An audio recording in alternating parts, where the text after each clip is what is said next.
Hello. I'm Dr. William R. Morrison IV, MD, clinical psychologist, PsyD, as well as PhD in nutritional biochemistry.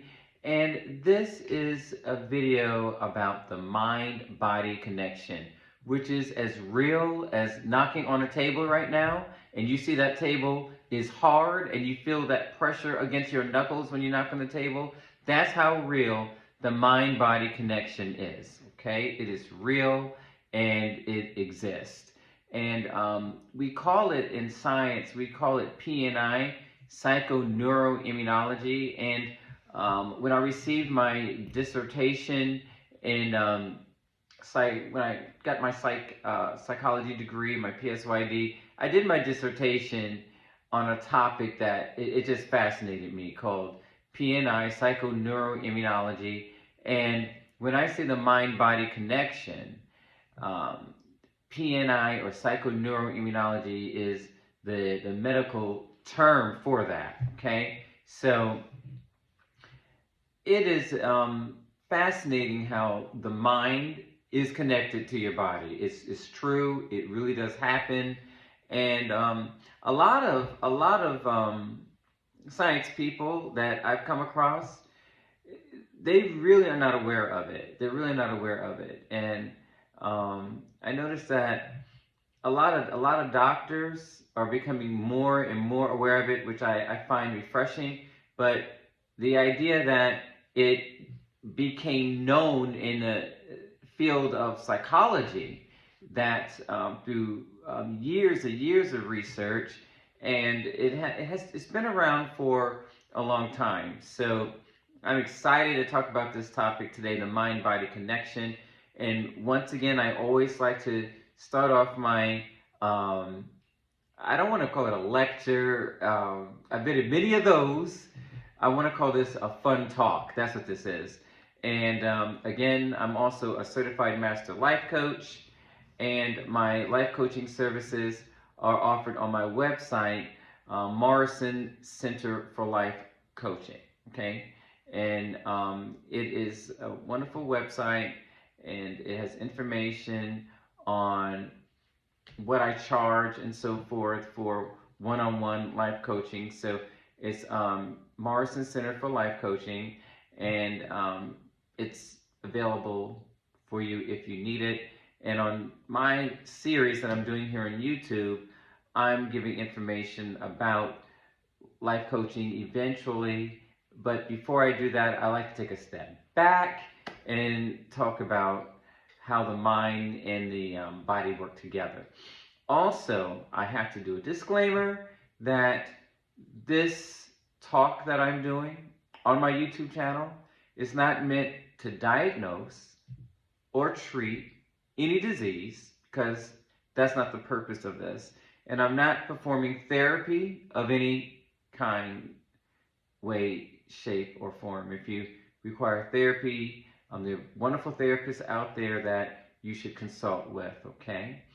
So I would like to talk about how our mental state and our mental environment can affect our physiology. And there's a direct connection with our mind and our immune system. That's why the field of psychoneuroimmunology, or PNI, came about. So in my research, chronic psychological stress is real. And when you're under chronic psychological stress, what happens is that the immune system receives signals from stress hormones that are released when you're under chronic stress. And these mediators of inflammation that we call, and other mediators of the inflammatory response, cause the immune system to behave in ways we don't like, okay? We like our immune system to behave. We want our immune system to behave, act properly. We like our cardiovascular system to behave and act properly as well. But we're going to take a step way back. We're going to go back a long time, when people had to get out with spears and hunt their food.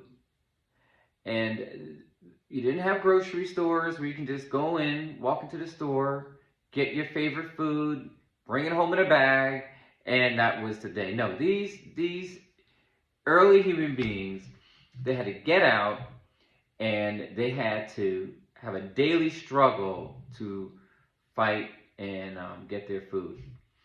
So often, while they're in the process of trying to get something to eat, something as basic as that, just try to get something to eat, they would encounter dangers.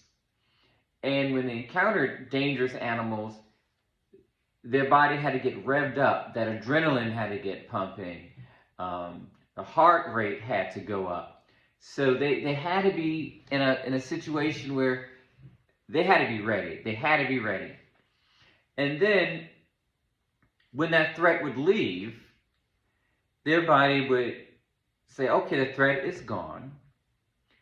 And the stress hormones would calm down, and they would return to a state that was baseline. And then this cycle would go on a daily basis, and then it would return to baseline, and that stressful reaction, which was meant for survival, would calm down and go away. All right. Well, I don't know anybody. I don't know anyone who's walking around with a spear and trying to hunt, I don't know, water buffalo. I have no idea what they were hunting, but I have no idea of anyone outside, at least not in my neighborhood. I'm just trying to tell you. I would never see that in my neighborhood, but I'm just trying to tell you that I've never seen it happen. But in these days, it's not the water buffalo or the person trying to hunt down an animal. It's the stress of everyday life. It is the stress of chronic psychological stress. And the immune system, your body doesn't know the difference between running from an animal that's chasing you down the road, and of course the adrenaline has to go up, the heart rate has to go up, and once that threat has passed, you return to baseline. Well, if you're under a situation where you're under chronic psychological stress, you're revved up, you're in a high tense job, you're in a situation where it's riding on you every day, or you have a coworker that, or perhaps unfortunate, maybe a boss that, I don't know, makes you feel like you're at 100% all the time, okay?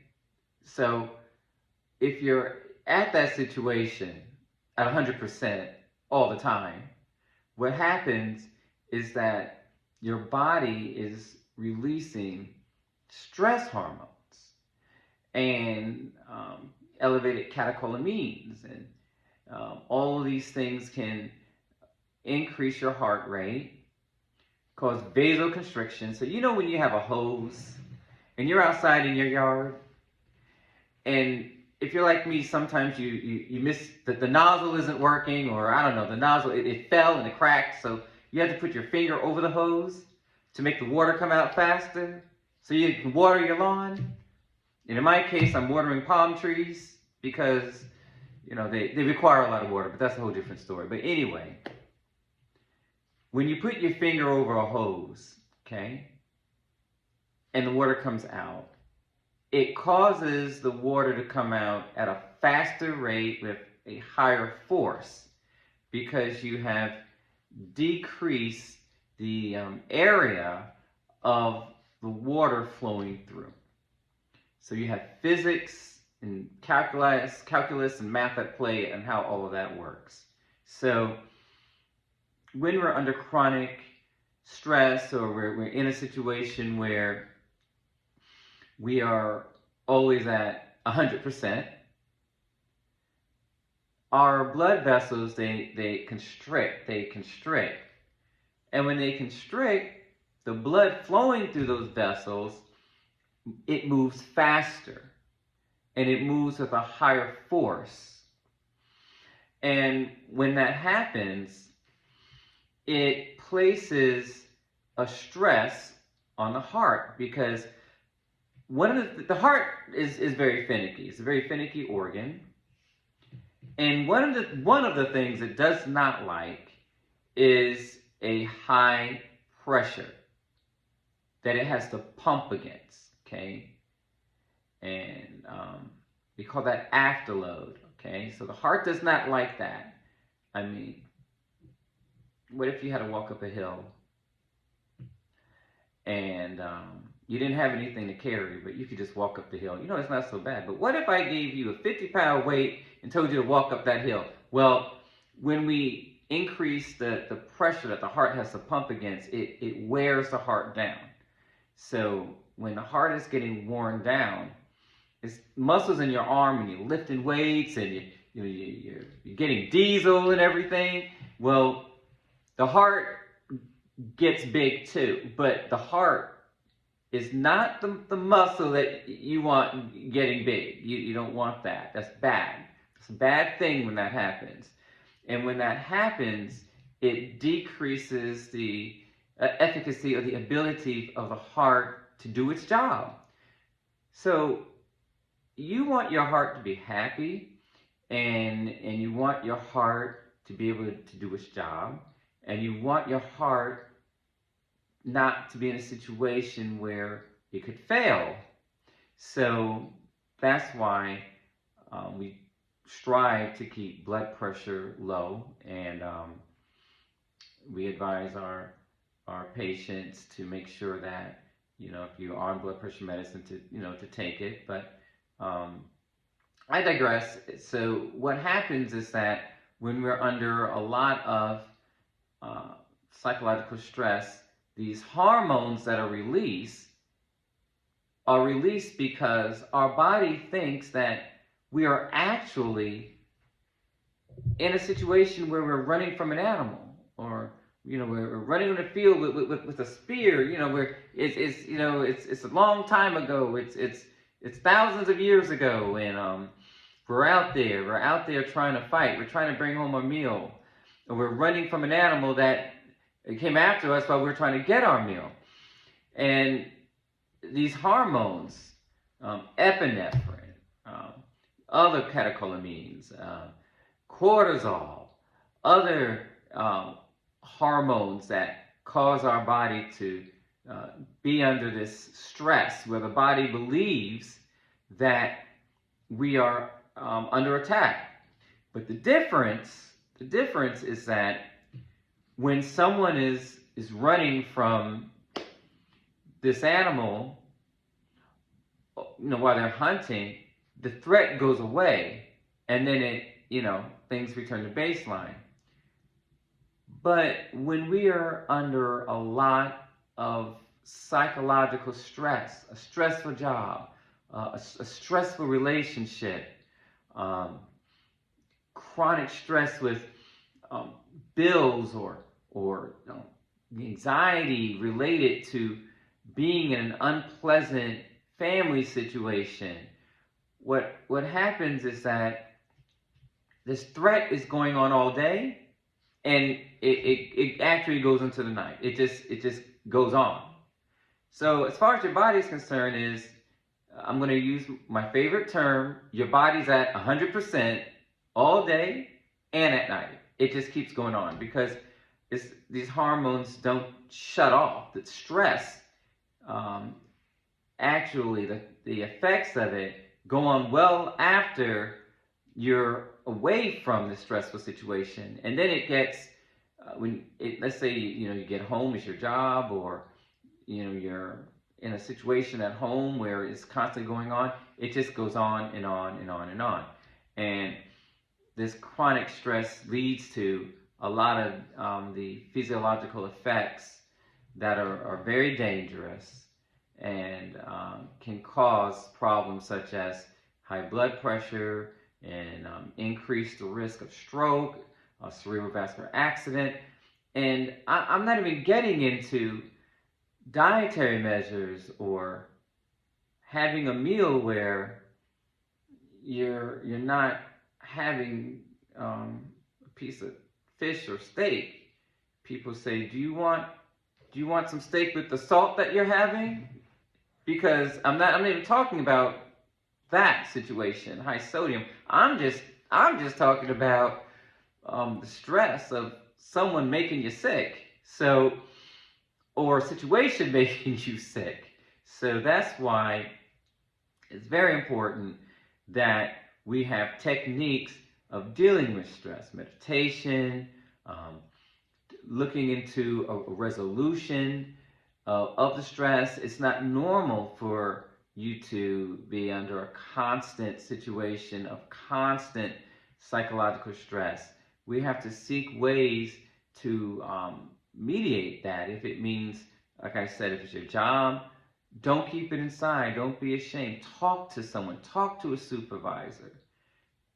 You have to let somebody know. Don't keep that inside because it's not healthy.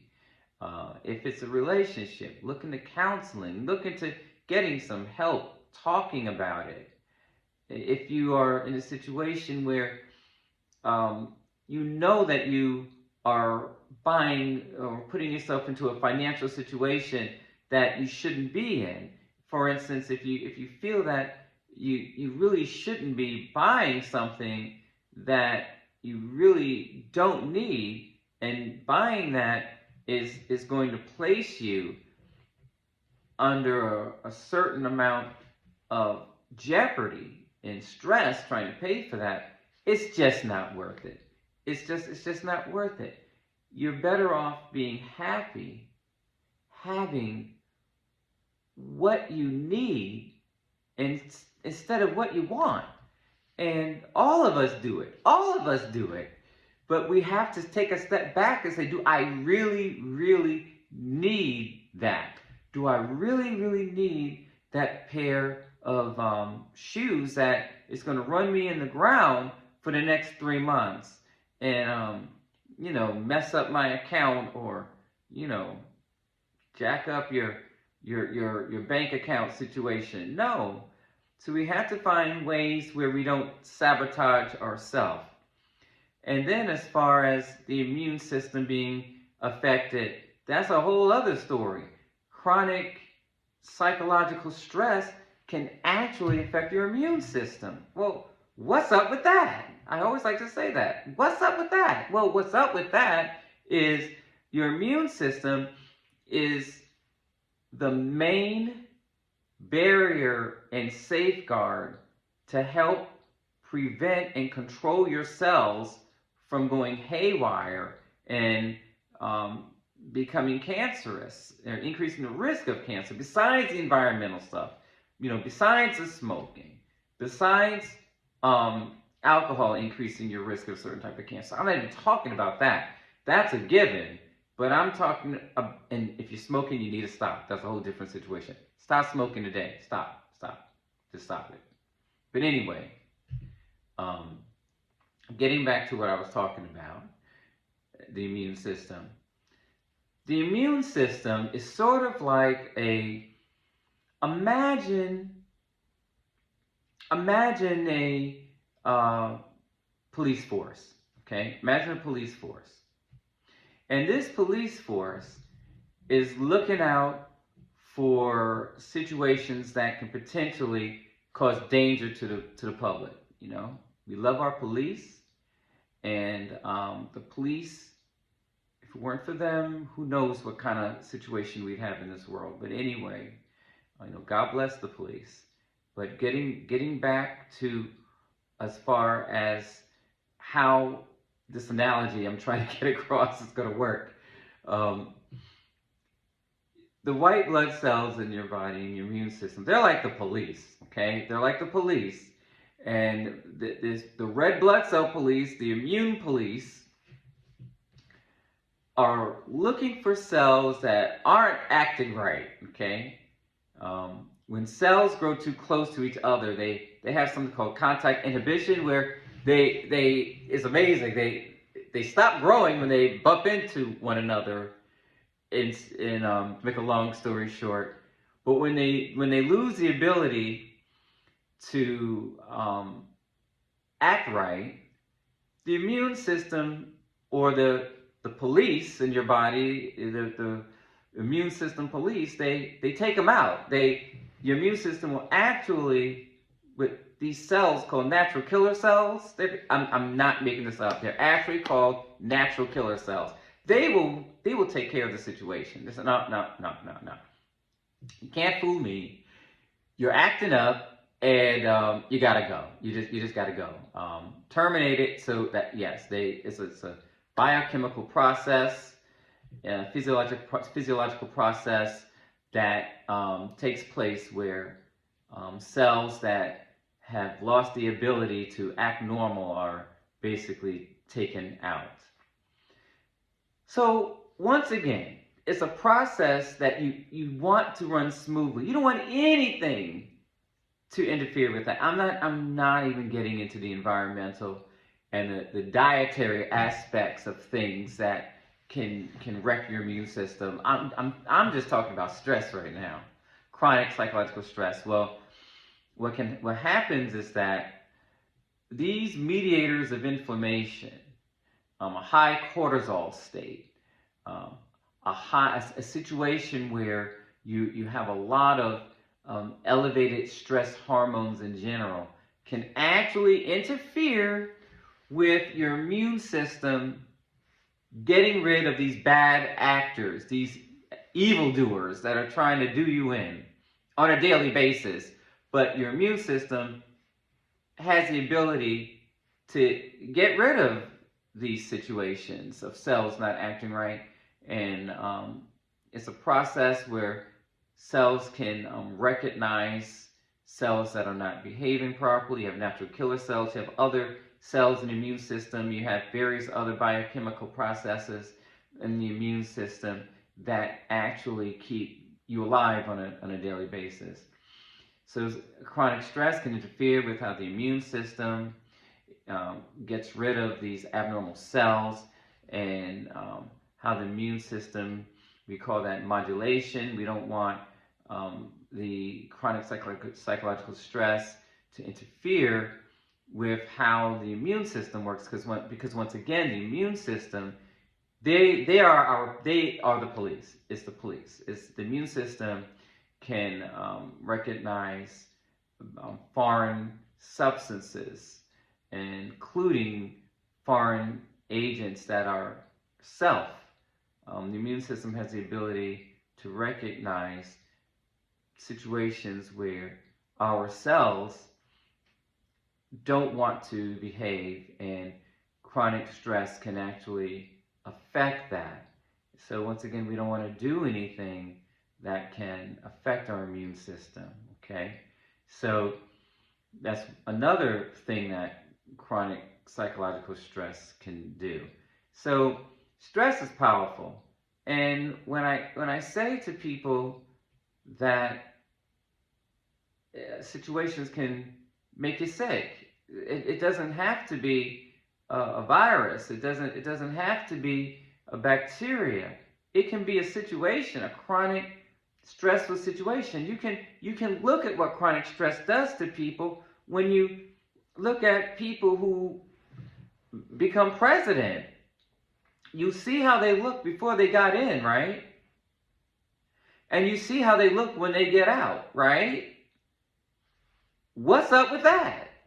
Well, what's up with that is the stress that they experience on their job. I'm sure being president of the United States has to be the most stressful job in the world. It has to be. And when you just look, just do your own research on this. I did, and I couldn't believe it. You look at the presidents. Just look at them. Look at how they look before they went in, and look at how they look when they get out. That is purely the effect of the stress of the job. So when I tell you that people situations can actually affect your physiology is true. I'm just trying to tell you to recognize it. And sometimes if you recognize something, if you can recognize what's happening to you, then you can do something about it. You can do something about it. You can talk to someone. You can get some help. Go ahead, see what you can do as far as talking to your supervisor. Don't keep all of that bottled up inside. Because also what tends to happen is we tend to lash out on people that have nothing to do with it. You know, when you're at work and you're stressed out and you come home and your family's ready to see you and you have your kids and your partner, they're ready to just grab you and hug you, and you come in like a grizzly mountain lion, or I don't know, something that I see on TV on one of those shows that showing a whole bunch of wilderness type creatures, you know, growling and you know, doing all that kind of stuff. Your family had nothing to do with that, and you want to give them your best. You want to give your family the best version of you. So sometimes we behave in ways that we're not even aware of. So I really want to get out there the psychoneuroimmunology, it's called psychoneuroimmunology. Please read up on it. The other name is called the mind-body connection. And when I tell you that it's real and it exists, it's true. I often talk to my patients about, you know, how are you feeling today? How are you sleeping? Talk to me. Talk to me. And you know, you're surprised of how much stress people are under, but they feel better when they talk about it. They feel better getting it out and talking about it. And as far as working on it, you can. I believe in you. I believe in you, and I always want to say that you bear the stamp of royalty. It's right on the head. It's right here. It's right there. You bear the stamp of royalty. You are special. You are special. You are one of a kind. You are one of a kind. And I believe in you. And I know for sure that by knowing about this knowledge, you can make a difference in your life. You can make a difference in somebody else's life. But it's very important to be aware, bring an awareness, because we have to love each other. We have to love one another. We have to help one another. We have to make sure that we are not causing a stressful situation in somebody. Because when they say words can hurt, they can. Words hurt.